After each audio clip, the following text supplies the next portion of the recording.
Hi everyone. Recently I saw an amazing play at London's National Theatre called the Lehman Trilogy. And it's the first time I've seen a play about business, and it was so fascinating. It's about the story of the Lehman Brothers and how they became one of the most successful companies in the US.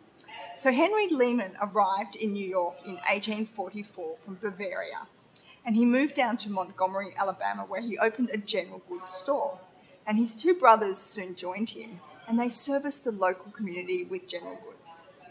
But these guys were really smart, and they were really successful at looking for opportunity and pivoting accordingly.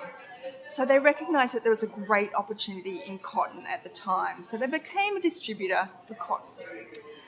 Then they also tried their hand at coffee, and then they started to actually loan money to local businesses to help them get off the ground.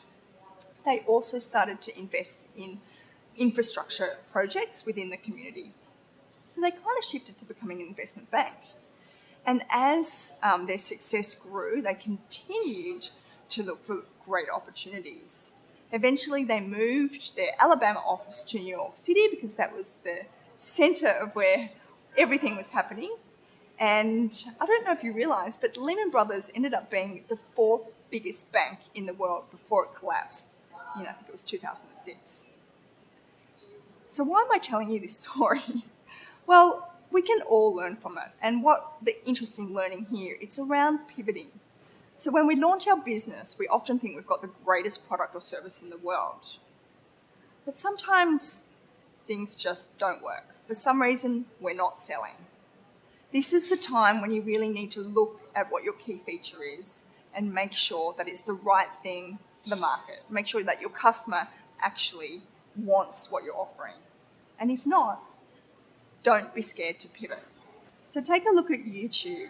It's now one of the most successful video streaming platforms in the world. But it didn't begin that way. It actually started as a video dating service where people would upload their videos about themselves, and then the platform would suggest matches for them. So somewhere along the way, YouTube recognized that actually the piece of gold was around the video streaming. So they kind of made it a more generalized platform for education and video streaming. So don't wait to pivot. Don't wait for a crisis. Find what that key feature is for your business that's going to get traction and shift. Pivoting is not failure. It's actually a savvy business tactic for growth. That's it for me. Time for breakfast.